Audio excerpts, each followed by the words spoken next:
Very good morning, dear children. We have started with ninth number lesson, the living organisms and their surroundings. In that, we learn adaptation and habitat, and in that, we have learned the terrestrial and aquatic habitat. From terrestrial habitat, we are learning about the grassland habitats today. So, these are the lands dominated by grasses rather than the large shrubs or the trees. So, what are the adaptations in grassland animals?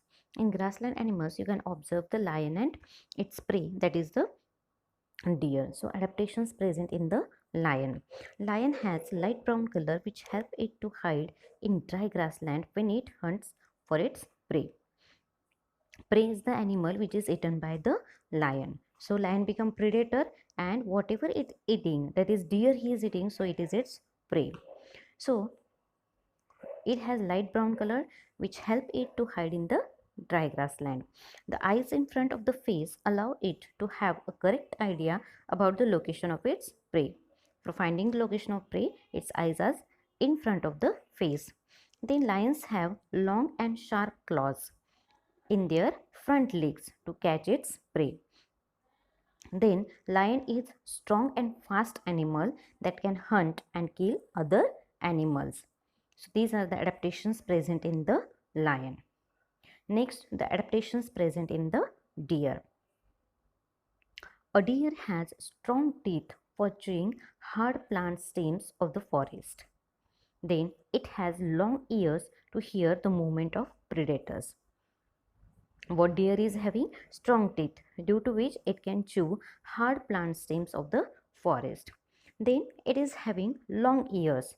Due to that long ears, it can easily hear the movement of the predators, and it can prevent itself from the predator.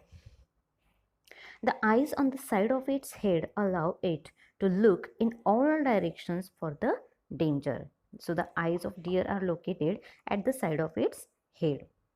The speed of the deer helps them to run away from the predators. As it is having long legs, its speed is higher, and due to that it can easily move away from the predator. Then brown color helps it to hide in dry grassland. Its color help it to hide in the grassland. These are the adaptations. Next, different aquatic habitats, that is oceans, ponds and lakes. So the different animals found in oceans are fishes, frogs, dolphins, crabs, squads. These are the aquatic animals. So how they are showing different kinds of adaptations. First we'll learn about the oceans. In oceans you can mainly find the fishes. So the fishes have streamlined shape which help them to move inside the water. So their body is having a specific shape which is called as streamlined shape, which is pointed towards both the end and thicker in the between. Again, their body is having slippery scales which protect the fish and also help in easy movement through the water. So such slippery scales are present on their body, and it can prevent the fish. It can protect the fish for the easy movement. Then fishes have flat fins and tails that help them to change their direction. So these are the flat fins and tails present which help it to change direction and keep their body balance in the water. Next adaptation is gills present in the fish help them to use oxygen dissolved in water. Means they can breathe inside the water. For that purpose, they are having presence of gills. Here you can observe the structure of gills. So there are some sea animals like squids and octopus which do not have this streamlined body shape. So you can observe here the structure. So how they can move inside the water? So they stay deeper in the ocean near the seabed and catch any prey that moves towards them. So these are the adaptation present in the sea animal like the squids and octopus. When they are moving, they are making their body shape streamlined for moving purpose only, and they are having gills which help them to use the dissolved oxygen from the water. So these are the features of squids and octopus. The next are the dolphins and whales. As you know that they are coming again and again out of the water. So the sea animals like dolphin and whales, they do not have the presence of gills. So they breathe in air through nostrils or the blowholes, which are located on the upper part of their heads. Here you can observe the structure of blowholes, which is present on dolphin and whales body.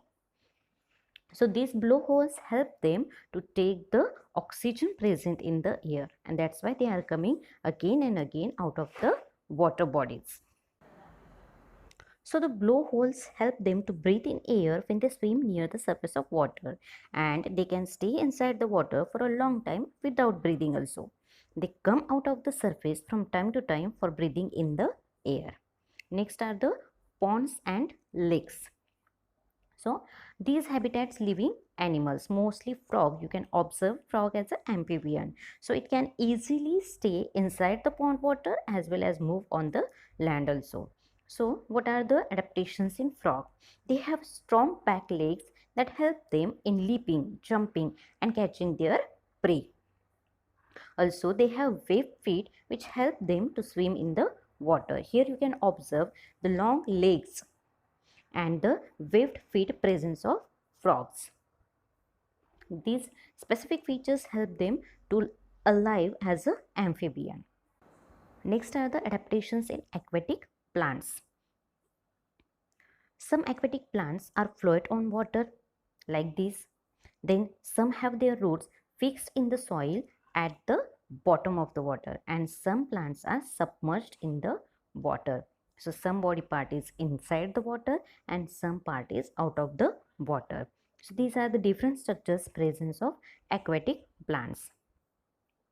Floating plants are there, partly submerged are there, and completely submerged plants are there. So see the adaptations. Aquatic plants do not depend on their roots for absorption of water and minerals. So the aquatic plants have very small and short roots, and their main function is to hold the plant in the place. So the water and minerals can be absorbed directly from surface of leaves, branches and the stems. That's why they are having presence of small short roots. Then the stems of these plants are long, hollow and light. Okay, here in diagram you can observe the long and hollow light stem of the plant. And it can bend with the flow of water, so it will not get damaged by the water currents. So it will easily get bent when water currents are going on. Then some aquatic plants are totally submerged in water. So all part of such plant grows underwater. Some of these plants have narrow and thin ribbon-like leaves, and some are having highly divided leaves, due to which the water current can easily flow through that leaves, and the leaves are not get damaged. It is present in the submerged plant. Next are the characteristics of living beings. First characteristics, all living things need food. All living things need food to stay alive. Plants make their own food through the process of photosynthesis, so they can called as autotrophs. And for this process, they need the chlorophyll, carbon dioxide, oxygen and the sunlight energy to make their own food. Then animals and human beings depend on plants and other animals for their food, and so they can called as heterotrophs. They are dependent on different plants and animals, and from there they will get their own food. So here you can observe the food chain, how it works. Some organisms depends on dead decaying matter for their food. For example, fungi. So they are known as saprotrophs. Here you can observe the structure of fungi. Then food gives organisms the energy to grow and carry out various life processes. So non-living things do not need food for their survival, as only the living things can take energy to grow and carry out the various life processes.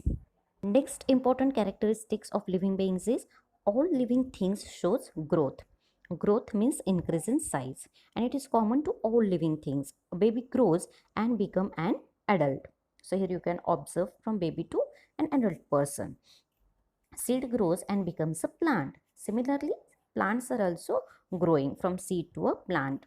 So the young ones of animals also grows into adult. For example, pups of a dog grows into an adult dog. So these are the characteristics of living beings.